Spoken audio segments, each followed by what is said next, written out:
पक्ष वाढवण्याचे ध्येय न गाठता पक्षाचे अस्तित्व तळागाळात नेऊन ठेवणे, पक्ष संघटनात्मक एकत्रित न ठेवता कार्यकर्त्यांमध्ये बेंदी निर्माण करणे, छोट्या मोठ्या कार्यकर्त्यांशी पदाधिकाऱ्यांशी संवाद न साधणे, शहर स्तरावरचे कार्यक्रम न राबवणे, पक्षाच्या कामकाजात लक्ष न घालणे, गोळा केलेला पक्षनिधीचा हिशोब न देणे, तो निधी हडप करणे,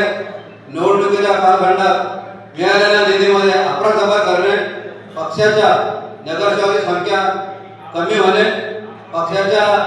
राष्ट्रीय अध्यक्षांना निवडून आलेल्या नगरसेवकांच्या संख्येबाबत दिशाभूल करणे, या सर्व कारणास्तव पक्षाचे पुणे शहराचे अध्यक्ष संजय सोनवणे यांची विश्वासार्हता नाहीशी झाली आहे. त्यामुळे त्यांना पदावर राहण्याचा अधिकार राहिला नाही. म्हणून या सर्वसाधारण बैठकीमध्ये संजय सोनवणे यांना आम्ही सर्वजण एक मताने पदमुक्त करीत आहोत असा ठराव आपण पास करतोय.